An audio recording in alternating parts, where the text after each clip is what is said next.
Hey Ron, when you used to travel down to Calgary, we would often expect you to be late, but there would always be a good reason for it. Bad roads, the demands of work or gardening, or simply you had to visit a friend or a historic route along the way.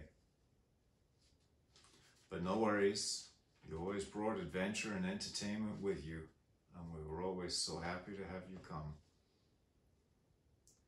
But Ron, we wish you'd been late for this. This is too early, too soon. You were just talking about the next dog and the next job that you were going to pursue. And we were just expecting the next dog and the next Uncle Ron adventure. It's a life cut short by bad cards. But Ron, we're here to remember, to tell you, if you're listening, that your life cut short was not short of living. Ron, you lived life so large. You did so much. You touched so many. And for that, we're all so lucky and so blessed. Ron, you were always a big presence, a big reassurance to us. If you were Norwegian, you would surely be Bjorn. You were our big, brave bear. You were so strong.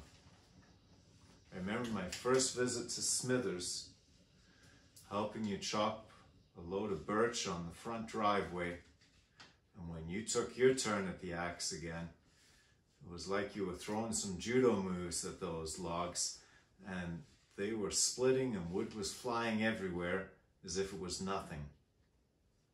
And similarly, when the next job was to hoist a custom welded iron frame up onto the old F-150, I recall that my end was extremely heavy, but yours seemed like there was nothing there. And I recall your story of your adventure in Sao Paulo.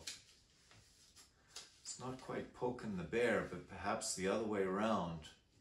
When you're in the street and you're confronted by a knife-wielding pickpocket.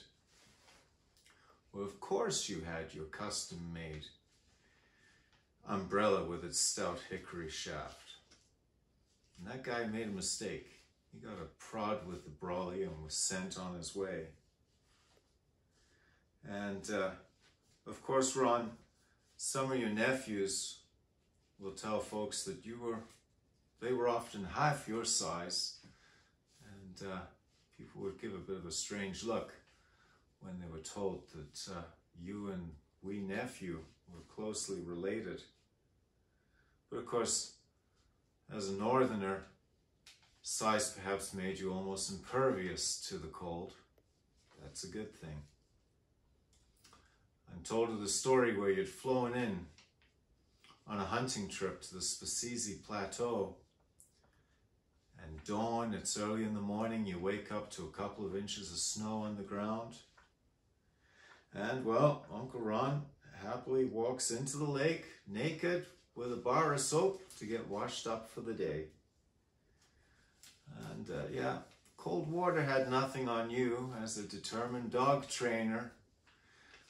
When Lucy wouldn't go into that slough with a bit of ice on it, she got leashed up and her master simply swam out there with her to show her how it was done.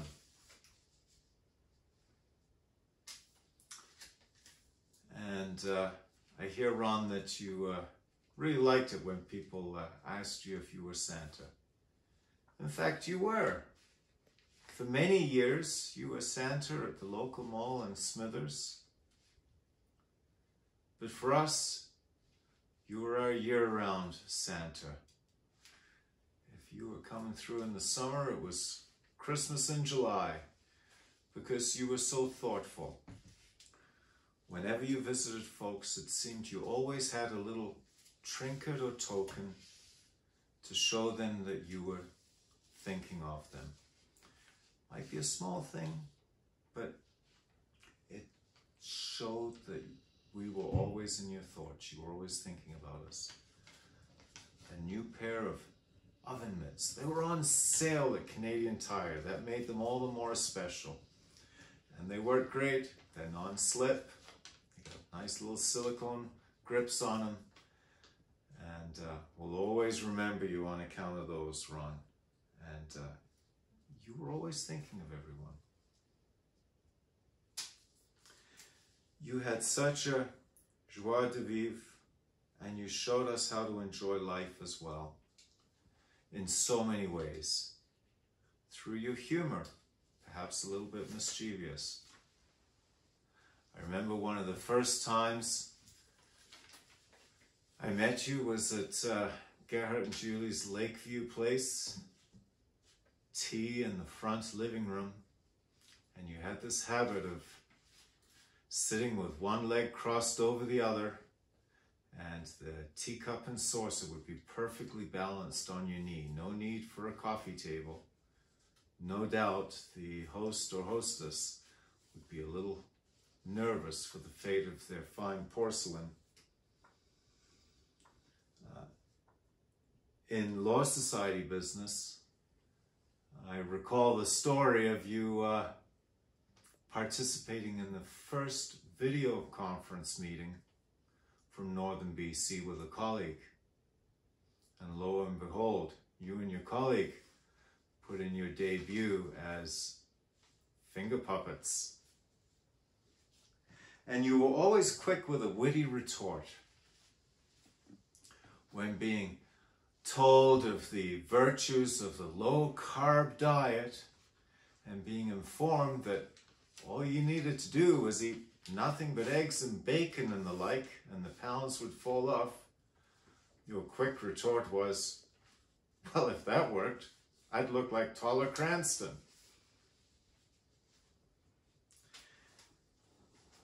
And perhaps one of the ways you most often showed us your joy for life and how to enjoy life was through your storytelling. Whether it was family and friends or hunters at a turkey hunting lodge in Wyoming or simply fellow travelers on the road, you'd keep us all spellbound with your fascinating and humorous stories about travel and history and so forth.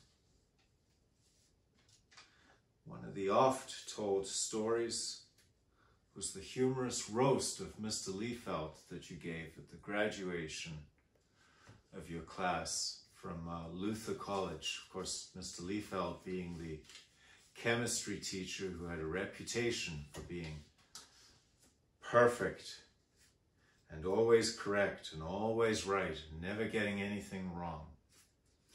And Mr. Liefeld, being on a hunting trip, they were out for crane, flock overhead. Mr. Liefeld has a couple of good shots, and lo and behold, the flock carry on undisturbed. And you attribute to Mr. Liefeld the exclamation, "Behold, a dead crane flying."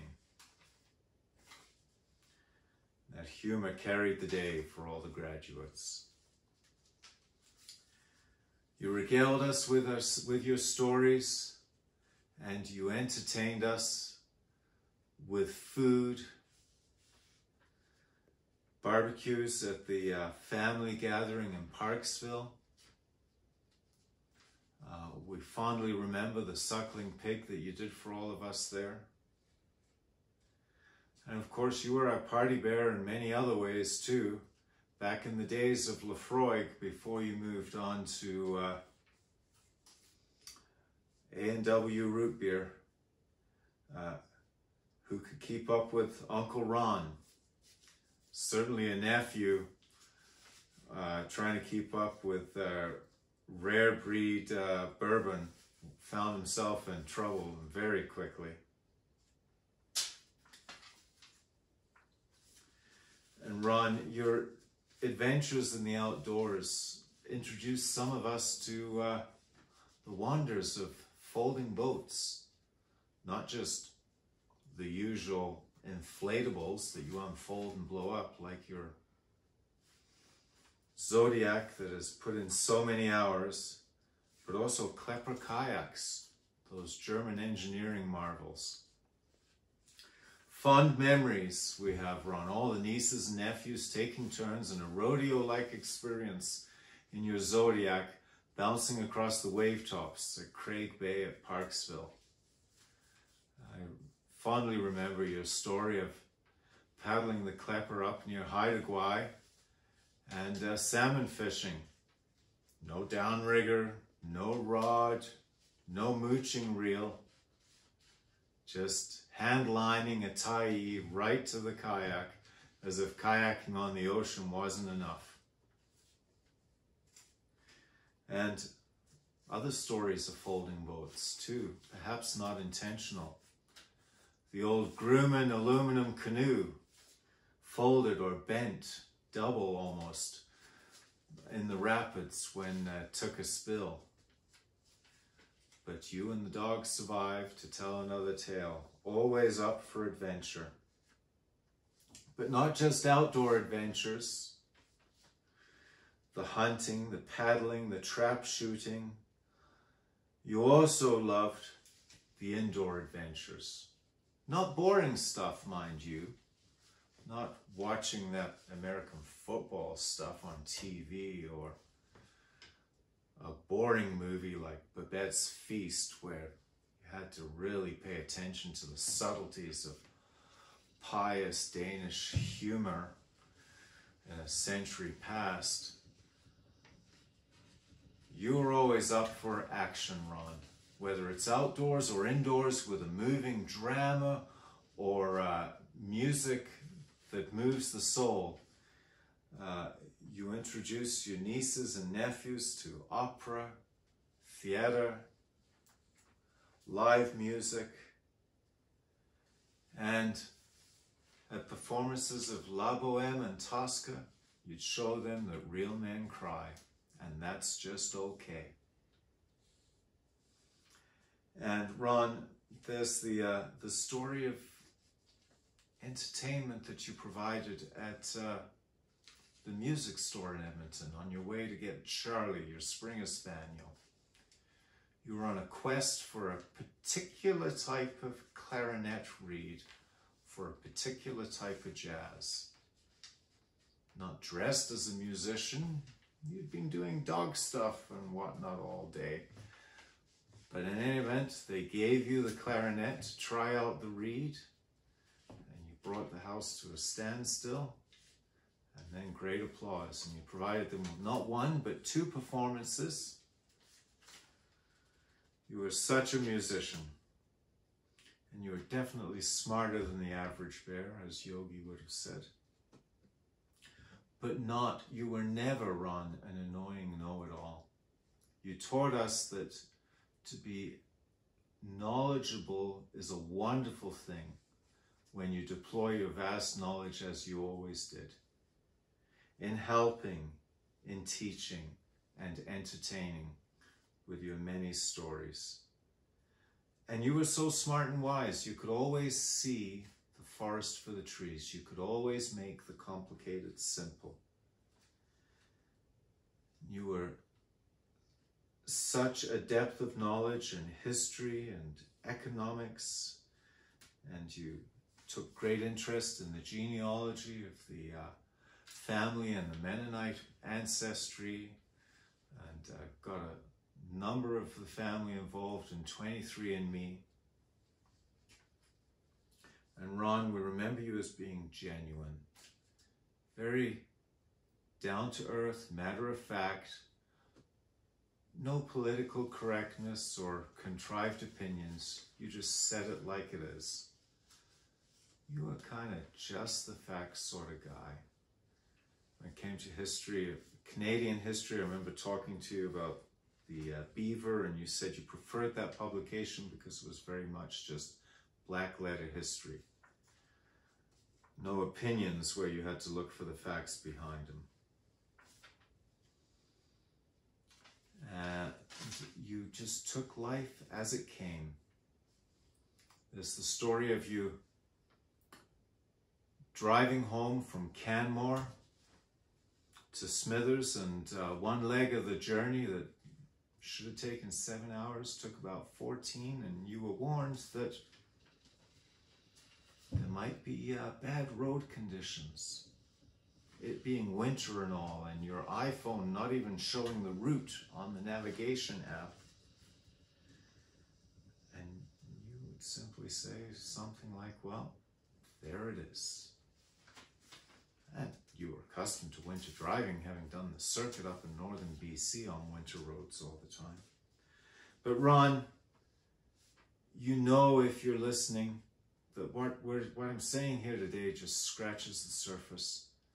There's so much we could say that you have taught us, that you have shown us. You are our brave bear. You are our big bear, our party bear, our smart bear. But perhaps through it all and above it all, you were our care bear.